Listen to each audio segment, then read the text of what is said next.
10টা গুণে এই শরীরটা গুণান্বিত হবে। কয়টা? কয়টা? আলা তাউলি আদম সিত্তুনা জিরা। আদম আলাইহিস সালামের মতো 60 হাত লম্বা, 120 ফিট লম্বা। মা বোনও 120 ফিট লম্বা হবে, চুলটিও 120 ফিট লম্বা হবে। চুলগুলা কি? চুলগুলো 120 ফিট লম্বা। প্রশ্ন আছে এটার উপরে, লম্বা হয়ে যাবে। সাহাবায়ে কেরাম জিজ্ঞাসা করছে, ইয়া রাসূলুল্লাহ, এত বড় চুল উঠাবে কেমনে? তো আল্লাহ রসুল বলছে, তাহমিলুহাল খাদামাত, খাদেমরা চুল উঠায় রাখবে। স্বামী যখন আসবে তো বিছায়া দিয়ে চলে যাবে। কেমন চুল! আল্লাহ রসুল চুলেরও বর্ণনা দিচ্ছেন। চুলের একটা যদি আকাশের নিচে নাড়া দেয় আজকে, লাতাআত্তারাতিদ দুনিয়া কুল্লা, সমগ্র দুনিয়াটা সুগ্রাণে মোহিত হয়ে যাবে। মোহিত। আমি দেখা বলতেছি আপনাদেরকে, দুনিয়ার কোন পারফিউম আমার কাছে পারফিউম মনে হয় না, কসম খোদার। আমি আপনাদেরকে অ্যাড্রেস দেই, আপনারা যান ওইখানে যায়, যখন নাক দিয়ে আপনি ঘ্রাণ শুনবেন, তারপরে দুনিয়ার যত দামি পারফিউম লাগান। আল্লাহ তো দুনিয়া কম দেখায় নাই, উন্নত দুনিয়ার দামি দামি পারফিউম দেখছি। কিন্তু যখনই পারফিউম লাগাই তখন ওই ঘ্রাণটা মনে হয় যে নাকে আইসা বাড়ি খাইতে থাকে। আর আমার শরীরের পারফিউমটা বিলকুল বিশ্রী লাগতে থাকে, যেটা লাগাইলাম তো লাগাইলাম কি। আপনাদেরকে আমি অ্যাড্রেস দিই, যান আপনারা শুনে আসেন। যান যান আপনারা শুনে আসেন। বেশি দূরে যেতে হবে না, জর্ডানে গেলেই চলবে। জর্ডানে যান, যান জাফর ইবনে আবু তালেবের কবরে যান, যান যায়েদ ইবনে হারেসার কবরে যান, যান আব্দুল্লাহ ইবনে রাওয়াহার কবরে যান, যান যান ওই সাহাবীর কবরে যান যেটার ভিতরে ছিদ্র করা আছে। নাক দিলে ঘ্রাণ আপনার নাক ভরে আপনাকে মাতাল বানায় দিবে। যান যান ওই ফেরাউনের বাড়ির কাজের বুয়ার কবর রাখা আছে, ওই ঘ্রাণ আপনি শুনে আসেন, তারপরে আমার কথা সত্যায়িত করবেন। যদি স্টেজে আনতে পারতাম তাহলে নিয়ে আসতাম। 1 সপ্তাহ 1.5 সপ্তাহ আগেই একজনকে পাঠাইছিলাম, এক গ্রুপ গেছিল আর কি, আমি পাঠাই না, ওরা গেছে। কিন্তু কথাটা আমার কাছ থেকে শুনছিল। তো ওইখানে দামি দামি পারফিউম নিয়ে গেছে, নাম বললে সবাই চিনবেন। কেউ এরকম নাই বাংলাদেশে চিনবে না। তারা বলল যে যত ঘ্রাণই মাখি নাই কেন, কিন্তু সব ঘ্রাণ মনে হয় যে নিমিষে হাওয়ায় উড়া যায়, আর ওই কবরের ঘ্রাণই আমাকে আকৃষ্ট করে। বাস্তবিক এটাই সত্য। ওই চুলের ঘ্রাণই এরকম। যান যান, আমি অ্যাড্রেস দেই, আমার নাকে ওই ঘ্রাণ বারবার বাড়ি খাওয়া আছে। আল্লাহ আমাকে ঘুরাইছে বিদায় বলতেছি। কেউ অহংকারী বলতে পারেন, কিন্তু আমি বুঝানোর জন্য বললাম। ওই চুলে এরকম ঘ্রাণ। 10টা ব্যক্তিগত শারীরিক গুণ দিবে আল্লাহ। 60 হাত লম্বা, আলা হুসনে ইউসুফ, ইউসুফ আলাইহিস ইসলামের মতো রূপ, আলা সৌতি দাউদ, দাউদ আলাইহিস ইসলামের মতো গলার আওয়াজ, আলা মিলাদি ঈসা, ঈসা আলাইহিস ইসলামের মতো বয়স, আলা কুওয়াতি মুসা, মুসা আলাইহিস ইসলামের মতো শক্তি, আলা খুলুকি মুহাম্মদ, আমাদের নবীজির আখলাক আমাদের দিলের ভিতরে সেট হবে। কুওয়াতু মিয়াতু রাজুল, 100 পুরুষের যৌবন শক্তি। এখন আমরা হইলাম লেডিস আর জেন্টস, না পুরুষ না মহিলা। আমরা পুরুষরা হইলাম জেন্টস, আমাদের মা বোনরা হইল লেডিস।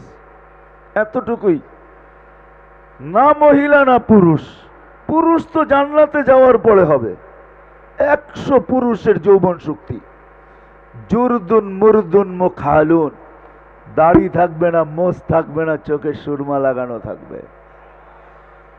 মা বোনরা ডেলি 70 বার লেহেঙ্গা চেঞ্জ করবে। লেহেঙ্গা, এক এক লেহেঙ্গার ঘের হবে 3 কিলোমিটার। কয় কিলোমিটার? সাহাবা জিজ্ঞাসা করছে, এত ওজনওয়ালা কাপড় পরবে তো পরবে কি কইরা? তা আল্লাহ রসুল বলছে, সুতা দিয়া বানাবে না, আল্লাহ আলোর সুতা দিয়া বানাবে। আলোর কোনো ওয়েট নাই। হ্যাঁ, পুরুষরা ডেলি 70 বার ড্রেস চেঞ্জ করবে। প্রতি শুক্রবারে প্লাস্টিক সার্জারি হবে, হাসপাতালে নিয়ে না।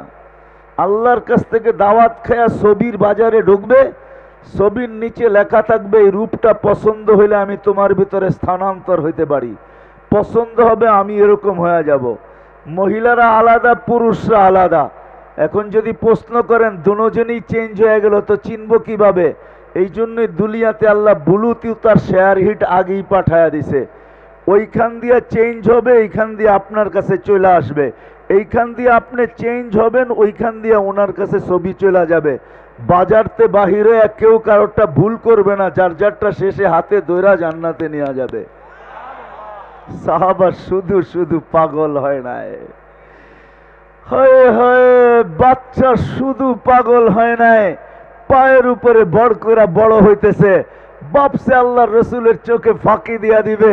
আল্লাহ রসুল বলছে, বেটা দেখা ফেলছি, আমি তো সামনে যেরকম দেখি পিছু এরকমই দেখি, ডাইনে যেরকম দেখি বামেও এরকমই দেখি, জমিন যেরকম দেখি এইখান থেকে বৈশা জান্নাত ওরকম দেখি।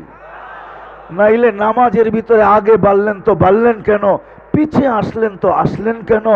আয়েশা বলছে, জান্নাত দেখতেছিলাম, বাগানগুলা সামনে আসতেছিল, আঙ্গুরের গোচ্ছাগুলা দেখতেছিলাম, ভাবলাম একটা তোমাদের জন্য নিয়ে নিব, এই জন্য হাতটা বাড়াইলাম, যদি নিতে পারতাম কিয়ামত পর্যন্ত খায়া তোমরা শেষ করতে পারতে না, কিন্তু আল্লাহ না কইরা দিছে, নিয়েন না নিয়েন না নিয়েন না নিয়েন না।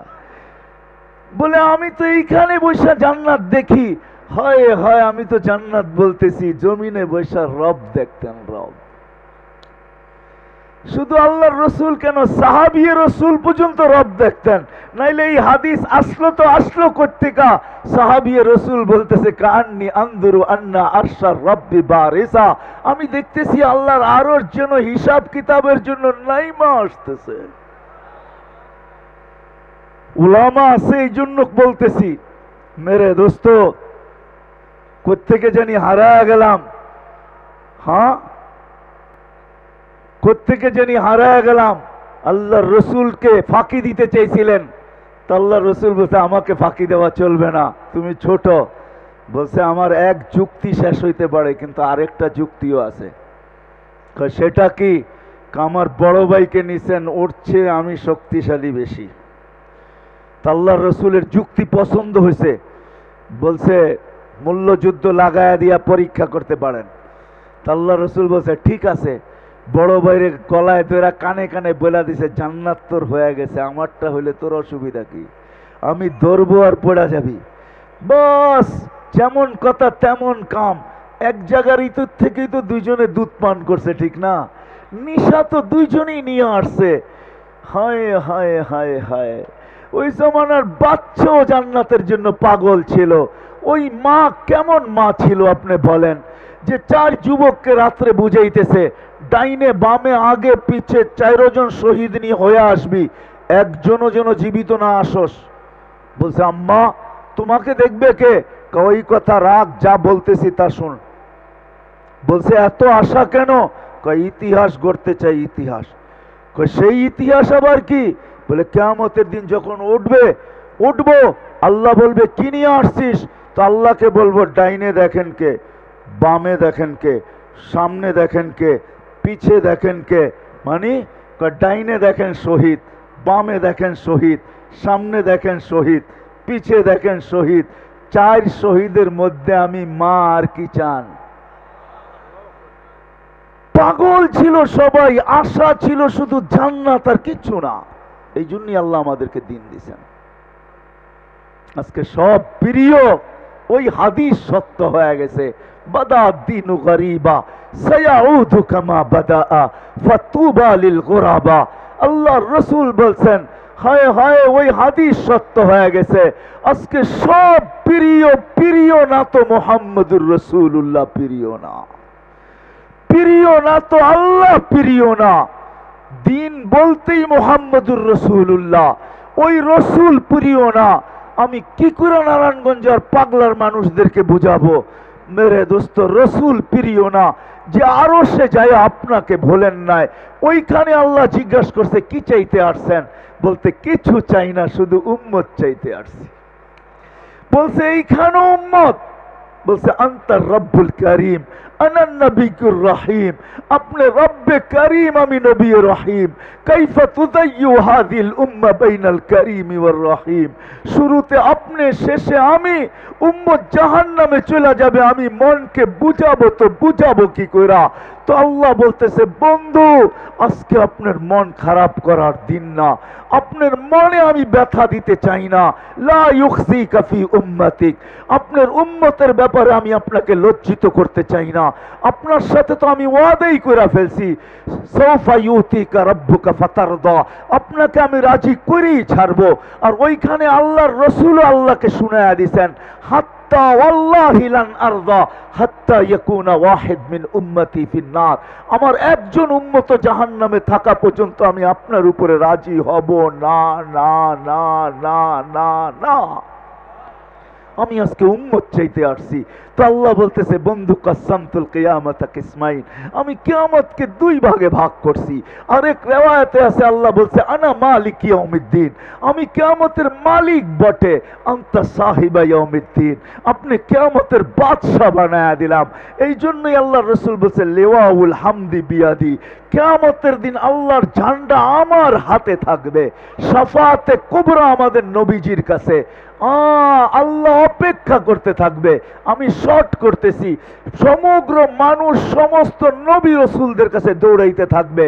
সবাই বলবে, আনা লাস্তু বি আহাল, আমি আর অধিকার রাখি না, আমি আর অধিকার রাখি না। সবার পরে আসবে একজনে তথ্য বইলা দিবে, মুসা আলাইহিস সালাম তথ্য বইলা দিবে, আমাদের কাছে ঘুরা লাভ নাই, আজকের বাদশার কাছে যাও। আজকের একজন বাদশাহ আছে, বলছে সেটা কে?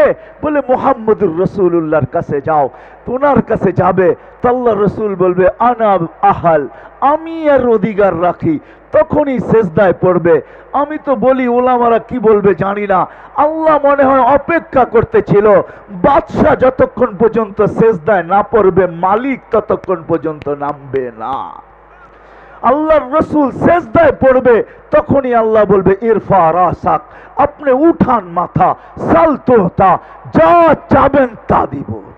সাফি তুসাফা, যা সুপারিশ করবেন, যার জন্য করবেন, আমি তা মঞ্জুর করব। ওই দিন আজকে প্রিয় না, ওই মুহাম্মদুর রাসূলুল্লাহ প্রিয় না, ওনার জিন্দেগি প্রিয় না, ওনার কালচার প্রিয় না, ওনার লাইফ স্টাইল প্রিয় না, ওনার আদর্শ প্রিয় না, ওনার মতো খাওয়া প্রিয় না, ওনার মতো চলা প্রিয় না। ও মেরে দোস্ত, আমাকে দুনিয়া বুঝাইতে হবে না, কসম খোদার আমার ওয়াজ করতে হয় না। যদি এইখান থেকে পেন ড্রাইভের মতো বাহির করা যাইতো, তাহলে আমি বিরাট বড় পর্দা লাগায়া দিতাম, যেটাকে আপনারা কি বলেন, প্রজেক্টর লাগায়া দিতাম, আর আমার এইখান থেকে পেন ড্রাইভের মতো লাগায়া দিতাম।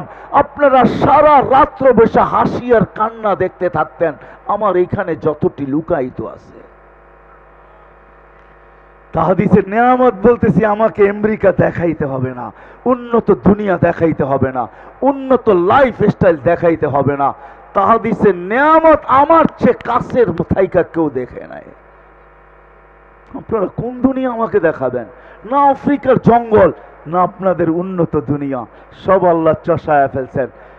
কোন মহাদেশ বাকি নাই যে মহাদেশের ভিতরে আমার জুতার ছাপ না আছে। উন্নত কোনো বিশ্ব বাকি নাই যেখানে আমার জুতার, আমার পায়ের দাগ না আছে। আপনি আমাকে লাইফ স্টাইল বুঝাইতে হবে না। এই জন্য আমি আপনাদের কাছে কাঁদি, আসেন ফিরে আসি, এখনো সুযোগ আছে। ওই মুহাম্মদুর রাসূলুল্লাহ যে আরশে যে এক আনছেন, কিয়ামতের মাঠে আমাদের জন্য কাঁদবেন, যাকে মাকামে মাহমুদে নিয়ে যাওয়া হবে, চেয়ার আল্লাহর পাশে রাখা হবে, উনি চেয়ারে বসবেন না, হাত রাইখা দাঁড়ায়া থাকবেন। আল্লাহ বলবে, বসেন না কেন, হাত কেন?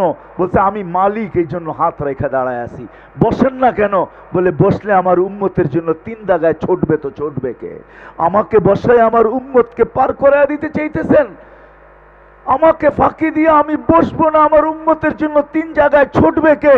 হাউজে কাউসারে দৌড়ায় যায় পানি কে পান করাবে? মিজানের পাল্লায় যায় মনিটরিং কে করবে?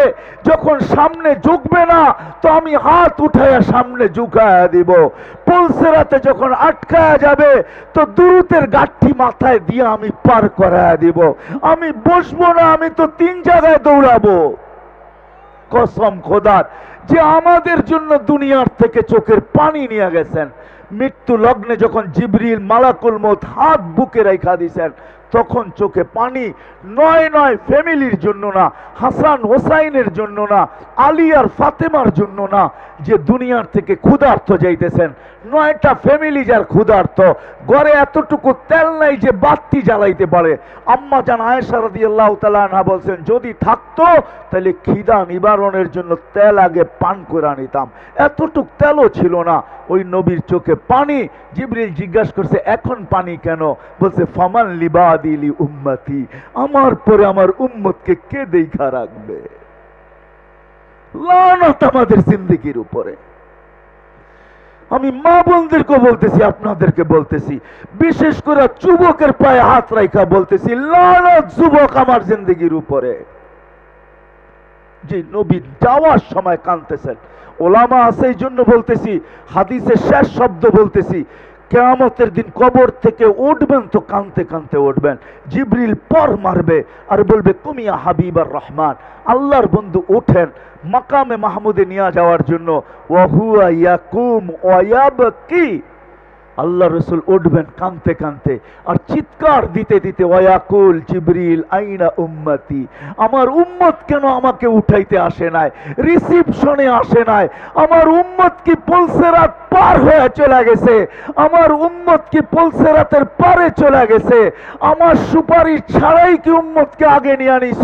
তো জিবরিল বলবে, বিইজ্জাতিল্লাহি ওয়া জালালি মা শাক্কাল আরদা আহাদুন ইল্লা আনতা, আপনি ব্যতীত রয়ে জমিনে কেউ ওঠে নাই, উম্মত কোথায় যাবে পারে? এই জন্য আসেন, দিন আমাদেরকে আল্লাহ এই জন্য দিয়েছেন। আর দিন বলতেই মুহাম্মাদুর রাসূলুল্লাহ। এই জন্যই আল্লাহ বলছে, মান আতা আর রাসূল ফাকাদ আতা আল্লাহ ওয়া ইন তুতিউহু তাহতাদু। আরে হেদায়েত ডেলি চায়, এই দাড়ি টুপিওয়ালারা হেদায়েত ডেলি হাজারো বার চায়, মুলামায়ে কেরাম হেদায়েত সেকেন্ডে সেকেন্ডে চায়, কিন্তু হেদায়েতের মালা কোথায় কেউ আমরা জানি না। তো আল্লাহ বলছে, হেদায়েতের মালা আমার বন্ধুর কাছে, ইন তুতিউহু তাহতাদু। চাইতেছো মালা পাইতে চাও, আমার বন্ধুর গোলাম হও, মালা হেদায়েতের আমি আল্লাহ গলায় পড়ায় দিব। দাড়ি তো আছে, টুপি তো আছে, জুব্বা তো আছে, রাগ হয় না, নবীর জিন্দেগি আমাদের কাছে মাহবুব না। অথচ যে আজকেও কাঁদতেছে, আজকে আমি নিয়ে আসবো আপনাদের এখানে লোক আনতে পারবো, একটা না দুইটা না, ডজন আনতে পারবো, যারা এখনো স্বপ্নে দেখে আল্লাহ রসুল উম্মতের জন্য কাঁদতেছে। জিজ্ঞাসা করছে, ইয়া রাসূলুল্লাহ, শুধু পুরা উম্মত না, দেশ বাগ বাগ করেও কাঁদতেছে। ওই জামাত আমি চিনি যাদেরকে আল্লাহ রসুলকে কাঁদতে দেখছেন। জিজ্ঞাসা করছে, ইয়া রাসূলুল্লাহ, কাঁদেন কেন? বলছে, আমি বাংলাদেশের সাদা সিধা উম্মতের জন্য কাঁদতেছি। এই জন্য আমি বলি যে বাংলাদেশের মানুষ সাদা সিধা সরল সহজ। বলছে, আমি এদের জন্য কাঁদতেছি, আমার বাংলাদেশের সাদা সিধা সরল সহজ উম্মতের জন্য কাঁদতেছি। ওই জামাত আমি চিনি, এদেরকে আমি এখানে আনতে পারি, আমি প্রমাণ সহ দাঁড়া করাইতে পারি। হাজারো আল্লাহওয়ালারা দেখে আল্লাহ রসুল এখনো কাঁদতেছে। আসেন, ওয়াদা করেন যে আল্লাহ রসুলের জিন্দগিকে জিন্দগি বানাবো। দিনকে নিজের জীবনে সুখে থাকতে চাইলে দিনের কোনো বিকল্প নাই। রাজি? পাক্কা ওয়াদা? হ্যাঁ, নামান। যদি ছোট্ট একটা প্রশ্ন আপনারা করেই বসেন, এই জন্য সমাধান দিতেছি। আপনারা যদি বলেন যে আল্লাহ রসুলকে পাবো কোত্থেকে, 1433 বছর আগে দুনিয়ার থেকে চলে গেছে, এখন পাবো তো পাবো কোথায়? এই জন্য আল্লাহ রসুলও ব্যবস্থা করছেন, আল্লাহও ব্যবস্থা করছেন। কেননা কিয়ামতের সকাল পর্যন্ত মানুষের প্রয়োজন হলে তো দিনই প্রয়োজন হবে, এটাই সত্য। জান্নাত যেতে হলে দিনই লাগবে, আর কোনো জিনিস লাগবে না, এটাই সত্য। কিন্তু এটা মানুষের সহজভাবে পাবে তো পাবে কি জন্য? এই জন্য আল্লাহ উলামায়ে কেরামকে নির্বাচিত করছেন। এই জন্য উলামারা নির্বাচিত। আওরাসনাল কিতাব আল্লাযীনা ইসতাফাইনা মিন ইবাদিনা। আল্লাহর রাসূল সত্যায়িত করছে, আল উলামা ওয়ারাসাতুল আম্বিয়া, এদের কাছে। কিন্তু কেউ কেউ প্রশ্ন করে, হুজুররাও তো হুজুর রয় না, ঠিক না? অনেকের মনেই তো কিন্তু প্রশ্ন আছে। দাড়ি টুপি জুপরা পাগড়িওয়ালারাও কয়, হুজুররাও তো হুজুর না, ঠিক না? আরে আপনি হুজুরকে যেই দূরবীন দিয়ে দেখছেন, অথবা যেই স্যাটেলাইট দিয়ে দেখছেন, অথবা যেই কি বলে এটাকে রাডার দিয়ে দেখছেন, আপনি আগে আপনার জীবনের শুরু দিন থেকে এই পর্যন্ত যেই সময় আপনি কথাটা বললেন ওই পর্যন্ত আপনার জীবনটাকে একটু রাডার দিয়ে দেখেন, একটু দূরবীন দিয়ে দেখেন, একটু স্যাটেলাইট দিয়ে দেখেন, তাইলে আপনি বুঝবেন আপনি কতটুক হুজুর কতটুক। আপনি তো খালি হুজুররে দেখলেন স্যাটেলাইট দিয়া, আপনি তো শুধু হুজুররে দেখলেন রাডার দিয়া, আপনি তো শুধু দূরবীন দিয়ে হুজুররে দেখলেন, আপনার লাইফটা তো দেখলেন না যে আপনার লাইফটা ছিল কোথায়, আপনি এখন আছেন কোথায়। এই জন্য যারা নিজের লাইফটা দেখে না ওরাই কিন্তু প্রশ্ন করে আর বলে হুজুরও তো হুজুর না, ঠিক না? খায়ের এটা আমার আলোচ্য বিষয় না। আল্লাহ উলামায়ে কেরামের কাছে দিন রাখছেন। এই জন্যই আমি বাংলাদেশে বলি, বাংলাদেশ নড়ে চড়ে পড়ে না, একটা পরিবেশ বাংলাদেশে আছে। মক্কা মদিনা বাইতুল মুকাদ্দাস ভিন্ন কথা, এটা নিয়ে আলোচনা হয় না, তুলনাও হয় না। বাকি সারা দুনিয়া যতটুকু আমি দেখছি এরকম মাটি আর পরিবেশ দুনিয়ার কোথাও নাই, কোথাও নাই। কেননা তুলনা করার ক্ষমতা আমার চেয়ে বেশি কারও নাই। আপনি অহংকারী ভাববেন, ভাবেন, তাতে আমার কিছু আসে যায় না।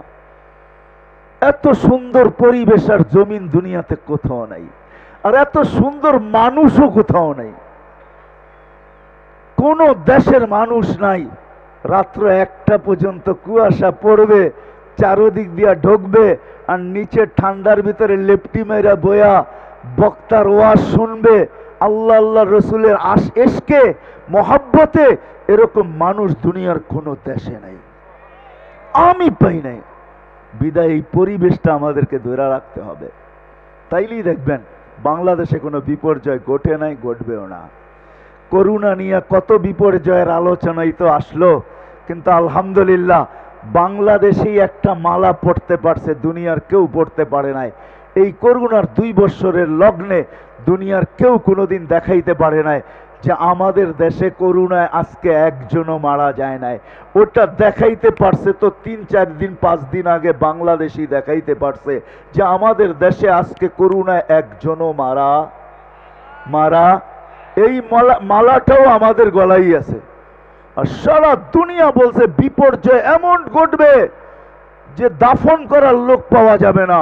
হ্যাঁ, অন্য কোথাও না পাওয়া গেলে যাইতে পারে, কিন্তু আমাদের দেশে কোনো বিপর্যয় ঘটে নাই। কোনো মানুষ দাফন কাফন ছাড়া কবরে যায় নাই। কি বলেন? হ্যাঁ হ্যাঁ, এমনকি আলেমের বাবা মারা গেছে তো আলেমের নিজের হাতে জানাজা, নিজের হাতে কবর। সন্তান নিজের বাপের জানাজা পড়াইছে, নিজের হাতে কবর দিছে। তো তোর প্রোটেকশন আর প্রোটেকশন তো বাবাকে নিজের হাতে কবর দিব, নিজের হাতে। কিন্তু এমনও দেখানো যাবে যারা ফোন করে বইলা দিছে এখন না কবরস্থান চিনে না কবর চিনে। বাংলাদেশে বিপর্যয় ঘটে নাই, আর ঘটবেও না। ভূমিকম্প শতবার আসছে, বিপর্যয় ঘটে নাই। গত 2 দিন আগেও আসছে, ঠিক না? কি বলেন? বিপর্যয় ঘটছে? হ্যাঁ, মাত্র তো 6.1 আসছে, 7.8ও আসছিল, তাও বিপর্যয় ঘটে নাই। আমাদের দেশে ঘটবে না যদি এই পরিবেশটা আমরা ধরে রাখতে পারি। সেই পরিবেশ কি? আলহামদুলিল্লাহ, বাংলাদেশের মতো মসজিদ দুনিয়ার কোনো দেশে নাই, বাংলাদেশের মতো মক্তব দুনিয়ার কোনো দেশে নাই, হেফজোখানা দুনিয়ার কোনো দেশে নাই, মাদ্রাসা দুনিয়ার কোনো দেশে নাই, দাড়ি টুপিওয়ালা দুনিয়ার কোনো দেশে নাই, নামাজি দুনিয়ার কোনো দেশে নাই, পর্দা নিশিন দুনিয়ার কোনো দেশে নাই, আলেম দুনিয়ার কোনো দেশে নাই। আল্লাহর নামের ওয়াজ এলান করতে দেরি, চাতকের মতো পঙ্গপালের মতো চতুর্দিক দিয়ে আসতে দেরি করে না। রাত্র যতটাই হোক বৈশা শুনতে থাকে। এরকম আল্লাহ রসুলের পাগলও দুনিয়ার কোনো দেশে নেই।